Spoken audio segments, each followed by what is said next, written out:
আসসালামু আলাইকুম। সবাই কেমন আছেন? আশা করছি ভালো আছেন। আলহামদুলিল্লাহ আমরাও ভালো আছি। আজকে আমি আপনাদের সাথে কক মুরগির একটা সহজ রেসিপি শেয়ার করে দেখাবো।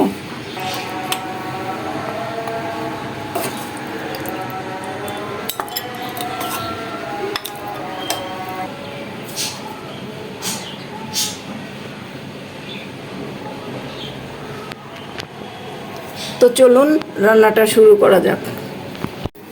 তো আমি এখানে একটা লাল কক মুরগি কেটে নিয়েছি। মুরগিটা 2 কেজি ছিল, কেটে কেটে আমার মনে হয় 1.5 কেজির মতো আছে।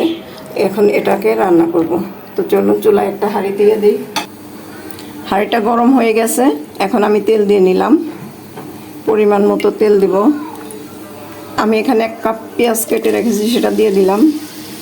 পেঁয়াজটাকে একটু ভাজা ভাজা করব, পরে আমি সব মশলাগুলো দিয়ে দিব। পেঁয়াজগুলো ভাজা হয়ে গেছে হালকা। আমি এখন গোটা গরম মশলাগুলো দিয়ে নিব।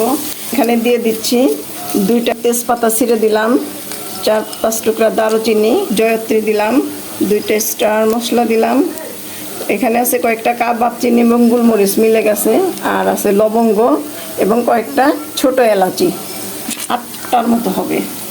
এগুলো আমি একটু ভেজে নিব, তারপর আমি একে একে বাকি মশলাগুলো দিয়ে দিব। তো আমি এখানে একে একে সব মশলাগুলো দিয়ে নিব। প্রথমে আমি দিচ্ছি লবণ স্বাদ মতো দিচ্ছি। রসুন বাটা 1.5 চামচ, রাঁধুনি বাটা দিচ্ছি 1/2 চামচ, আদা বাটা দিব আমি 2 চামচ।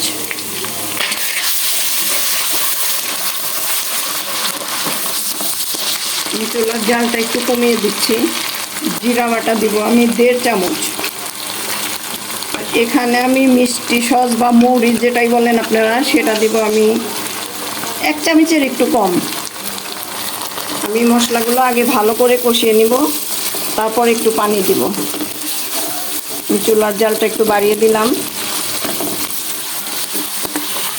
যেহেতু ছিটতেছে তো আমি একটু পানি দিয়ে দিলাম আর কি।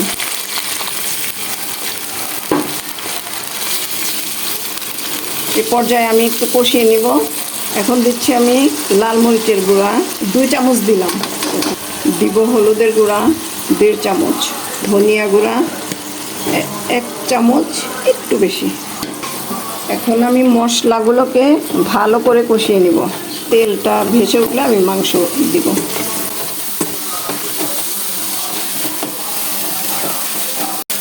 মশলাটা কষানো হয়ে গেছে, উপর দিয়ে তেল ভেসে উঠছে।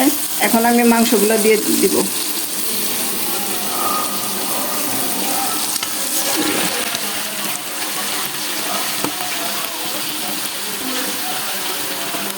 আমি এর মধ্যে একটু আলুও দিব, তবে যেহেতু এটা লাল মুরগি রান্না করতে হবে অনেকক্ষণ, ভালো করে কষিয়ে তারপরে আমি কিছু আলু দিব।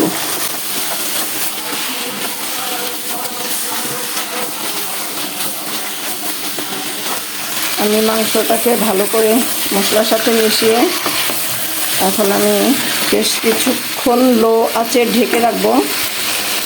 মাংস থেকেই পানি বের হবে। আমি একটু ঢেকে দিচ্ছি।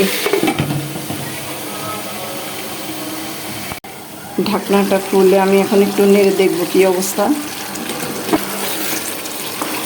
অলরেডি পানি ওঠা শুরু হয়েছে। এই মাংসটা রান্না করতে টাইম লাগবে, যেহেতু এটা একটু শক্ত মুরগিটা।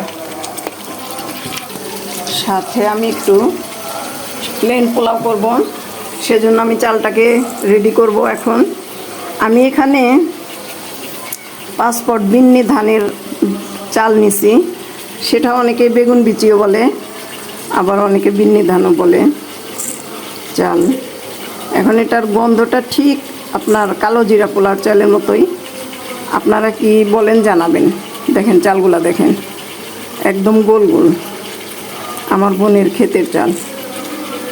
দেখি মাংসটার কি অবস্থা।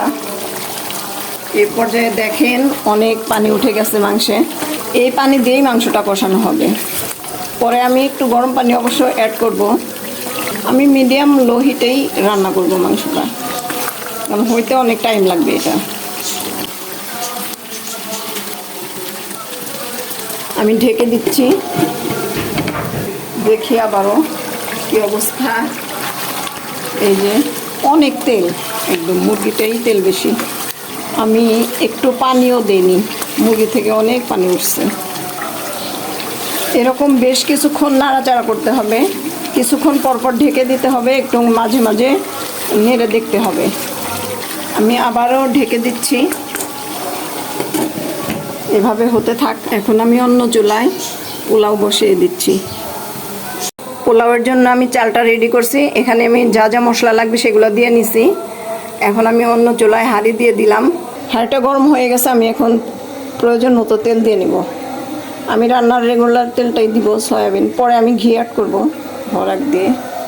তেলটা গরম হয়ে গেছে, আমি একটু পেঁয়াজ দিয়ে দিচ্ছি। পেঁয়াজটাকে আমি একটু ভাজা ভাজা করে এর মধ্যেই চাল দিয়ে দিব। আমি আজকে আর বেরেস্তা করে উঠাবো না পেঁয়াজটা। আমার পেঁয়াজটা ভাজা ভাজা হয়ে গেছে, এখন আমি চালগুলো ঢেলে দিব। চালটাকে আমি সুন্দর করে ভেজে নিব, বেশ কিছুক্ষণ তেলের সাথে মশলার সাথে ভেজে নিব। আমি গরম পানি করে রেখেছি, ভাজা হয়ে গেলে আমি সেটা দিব। মাংসটা অলরেডি কষানো শেষ।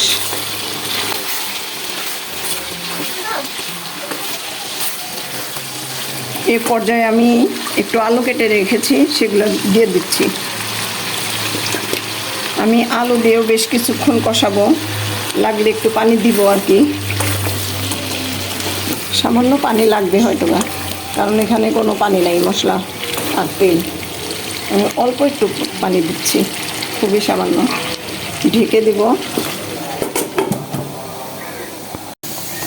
এদিকে আমার এক চুলায় পোলাও হচ্ছে এবং অন্য চুলায় মাংসটাকে আমি কষানো হয়ে গেছে। এখন আমি একটু গরম পানি দিয়ে দিব। এই যে তেল ভেসে উঠছে। এখন আমি আলুটাও সেদ্ধ হয়ে গেছে, আমি একটু গরম পানি দিব, দিয়ে দিচ্ছি সেটা। তো সিদ্ধ হইতে টাইমই লাগবে মোটামুটি। আমি এখন ঢেকে মিডিয়াম লো আঁচে রান্না করব, ঢেকে দিচ্ছি। চালটা আমার ভাজা ভাজা হয়ে গেছে, আমি এখন গরম পানি দিয়ে দিব। এটার জন্য আমি গরম পানি করে রেখেছি। আমি এখন গরম পানিগুলো ঢেলে দিলাম। আমি গরম পানি মেপে রেখেছিলাম। এভাবে আমি পোলাওটাকে রান্না করব। এই মুরগির কলিজা, ডিম, সেগুলা এখন আমি দিয়ে দিব। এগুলা যেহেতু কষানো যাবে না, তাই আমি পরে দিয়ে দিলাম। আমি আবার ঢেকে দিব। এ চুলায় আমার পোলাওটা বলক চলে আসছে। আমি একটু লবণ চেক করে লবণ দিব।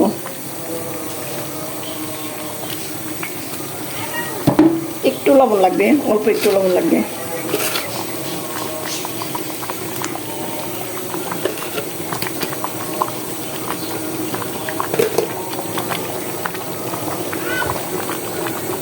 আমি একটু ঢেকে দিব। এখন আঁচটাও কমিয়ে দিব।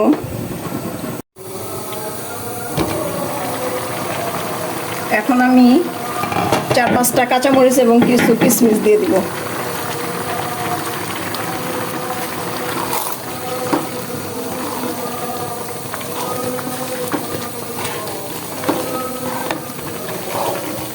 এখন আমি খুবই কম আঁচে ঢেকে দিব। আমার যদি লাগে নিচে তাওয়া দিয়ে দিব, হাঁড়ির নিচে। এভাবে হতে থাক। এখন আমি লবণটা চেক করব মাংসের।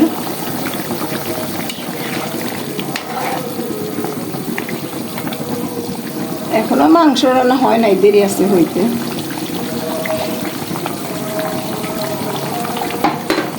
লবণ লাগবে।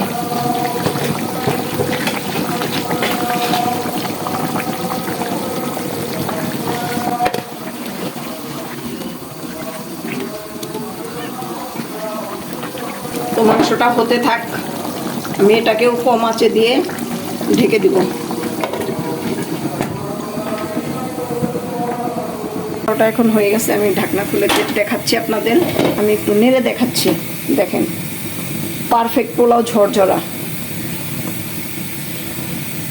এই যে একটা পোলাও কাঁচা নাই চাল। আমি এর মধ্যে একটু ঘি দিয়ে জাস্ট দমে রাখবো চুলাটাকে বন্ধ করে। আমি একটু ঘি দিচ্ছি।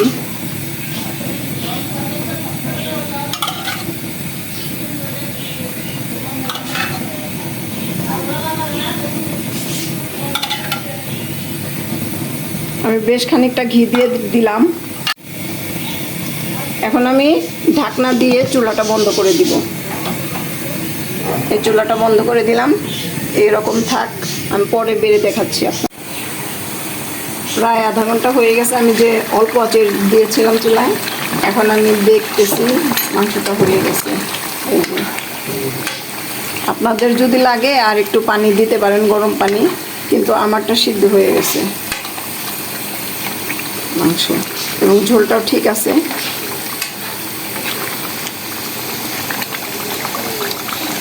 এখন আমি চুলাটা বন্ধ করে দেব। আমি যে বেগুন বিচি চালের পোলাওটা রান্না করছিলাম সেটা একটু বেড়ে নিছি, আর সাথে আমি টিকিয়া ভেজে নিয়েছি। এখন আমি মাংসটা নিয়ে নিব।